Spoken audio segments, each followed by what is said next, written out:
ప్రభుత్వాలకు మధ్యలో దూరం పెరిగేటట్టుగా ఆయన చెప్తున్నటువంటి అబద్ధాలు ఈరోజు తేటతెల్లం చేయాల్సినటువంటి బాధ్యత మా మీద ఉంది. కేంద్ర ప్రభుత్వం నుంచి వస్తున్నటువంటి సంక్షేమాలు ఇక్కడ రాష్ట్రంలో వస్తే రాష్ట్ర ప్రభుత్వం ఏదో పేరు పెడతలేదు అన్నట్టుగా రాష్ట్ర ప్రభుత్వంలో సంక్షేమాలు అవి ఇందిరమ్మ ఇండ్లైనా లేకపోతే రేషన్ కార్డులైనా మరి ఇంకేదైనా కూడా మొత్తం వాళ్ళే నడిపిస్తున్నట్టుగా వాళ్ళ పైసలతోటి ఇడేదో ముందుకు సాగుతున్నట్టుగా ఆయన చేసినటువంటి వ్యాఖ్యలు మన అందరికీ కూడా తెలుసు. ఇందిరమ్మ ఇండ్లని ఇందిరమ్మ పేరు ఎట్లుంటుంది, ఇందిరమ్మ పేరు పెడితే ఇండ్లు వచ్చేటటువంటి ముచ్చటనే లేదు అనేటటువంటిది తెలంగాణ ప్రజలని చిన్నగా చేసి చూసేటటువంటిదే కాదు, మీ యొక్క అహంకారాన్ని అధికార దర్పాన్ని ప్రదర్శిస్తున్నటువంటిగా కాంగ్రెస్ పార్టీ చూస్తూ ఉంది. సూటిగా మేము ఒకటే చెప్తాం, ఎందుకంటే ఓట్లేసేటటువంటి సాంప్రదాయాన్ని తెలంగాణలో తీసుకొని వచ్చినటువంటి మీరే కాబట్టి మీతోటే మొదలు పెడదాం. బండి సంజయ్ గారు, రాముని మీద ఒట్టేస్తావా, రాజ్యాంగం మీద ఒట్టేస్తావా? ఈ రెండిటి మీద, ఆ రాముల వారి మీద ఒట్టేసినా సరే, రాజ్యాంగం మీద ఒట్టేసినా సరే, ఏ చౌరస్తాకు వస్తావో రా, లేకపోతే భద్రాచలం రాముల వారి గుడికి పోదాం. ఆయన సన్నిధులనే అంటావు కదా, పచ్చిబట్టలతో వచ్చి నిజాలు అనేటటువంటిది నీకు తేల్చాల్సినటువంటి అవసరం ఉంటుందని. కేంద్రం కెంచి ఎన్ని నిధులు తెచ్చినావు, కేంద్రం కెంచి ఎన్ని ఇండ్లు కట్టినావు, ఏ ఇండ్లు కట్టినావు అని చెప్పి నీ పేరు పెట్టాలి. ఇవన్నీ తేటతెల్లం మేము కూడా చేస్తాం లెక్కలతోటి. చౌరస్తాకు వచ్చినా సరే ఈడ మేము చెప్తాం, మీ కాడ ఏమైనా లెక్కలు ఉంటే పట్టుకొని వచ్చినా సరే. తెలంగాణ ప్రజలకు తెలవాల్సినటువంటి ముచ్చట ఏంటంటే 2014 నుంచి మళ్ళీ ప్రభుత్వం వారు ఇప్పటిదాకా కూడా ఇప్పటి వరకు కూడా ఏడనన్నా ఒక మారుమూల గ్రామంలో కట్టినటువంటి ఇండ్లల్లా ఒక ఇటుకే పెళ్ళకి ఒక రూపాయి గిట్ట కేంద్రం కెంచి చెల్తే నువ్వు ఏడుకంటే ఆడికి మేము దేనికైనా సిద్ధం. ఒక ఇటుక పిల్లకి ఒక రూపాయి ఇచ్చిన ముఖం మీద కాదు. గత 10 సంవత్సరాల్లో పిఎం ఆవాస్ యోజన అనేటటువంటిది మన అందరికి కూడా తెలుసు.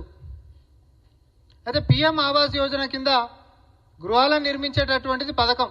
ఇది బీజేపీ వచ్చినాక పిఎం ఆవాస్ యోజన చేసిరు. అంతకంటే ముందు ఇందిరా ఆవాస్ యోజన అని చెప్పి ఉంటుండే.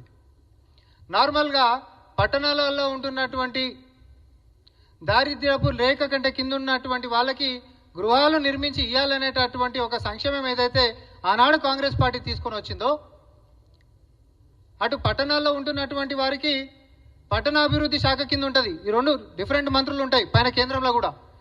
పిఎం ఆవాస్ యోజన అర్బన్ కింద ఒకటి ఉంటుంది, పిఎం ఆవాస్ యోజన రూరల్ కింద ఇంకోటి ఉంటుంది. పిఎం ఆవాస్ యోజన రూరల్ కింద ఆయన అన్నాడు కదా, ఏ ఊరికి పోయినా కూడా ఈరోజు మేము ఇస్తున్నటువంటి పథకాలతో నడుస్తుంది, మేము ఇస్తున్నటువంటి వాటి మీదకించే వీళ్ళు చెప్పుకుంటా మా పేరు పెట్టకుండా ఇందిరమ్మ పేరు పెడితే ఒప్పుకోమని అంటుండు కదా. మరి ఏ ఊర్లో పిఎం ఆవాస్ యోజన గ్రామీణాభివృద్ధి కింద నువ్వు గత 10 సంవత్సరాలలో కేంద్రం కించి ఇచ్చినటువంటిదో మీరు అధికారికంగా కాగితాలు పట్టుకొని రావాలి. ఇది కాంగ్రెస్ పార్టీ నుంచి ఓపెన్ ఛాలెంజ్ చేస్తా ఉన్నాం.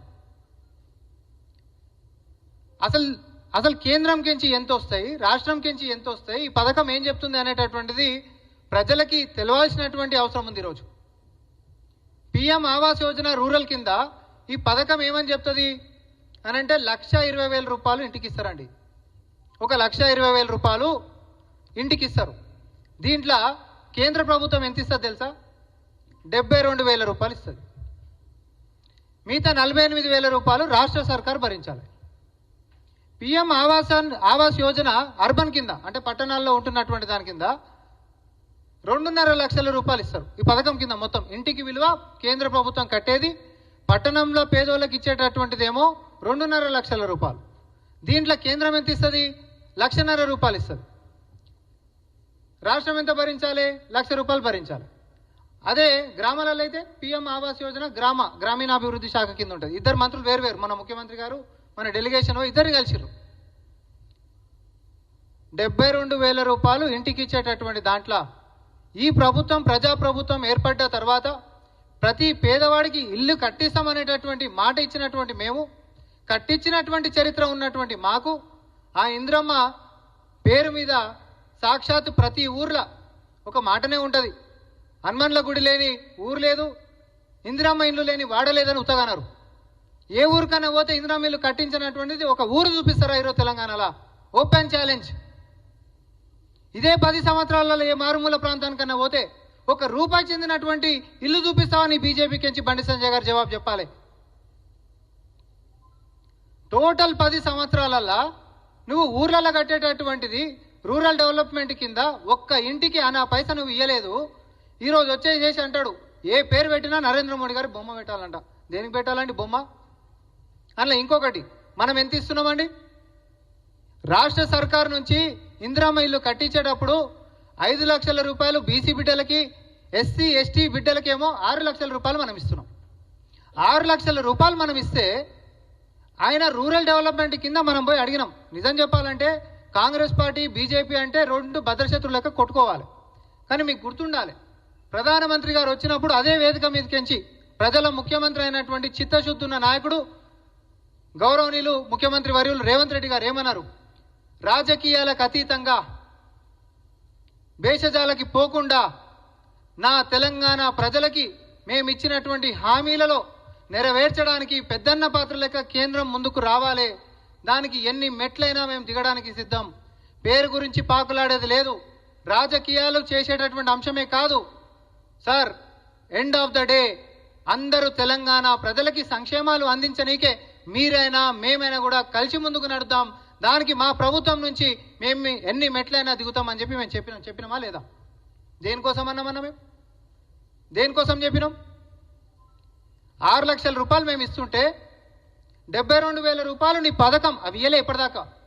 ఇవ్వండి సార్ అని చెప్పి మేము అడిగినాం. ఎందుకనంటే ఉంటున్నటువంటి ఆర్థిక పరిస్థితులల్లో ఎంతో కొంత కేంద్రం కించి పథకం కించి వస్తే ఇంత ఆసరు ఉంటుంది అనేటటువంటి చిత్తశుద్ధి. అది శాతం కూడా లెక్క పెడితే ఎంత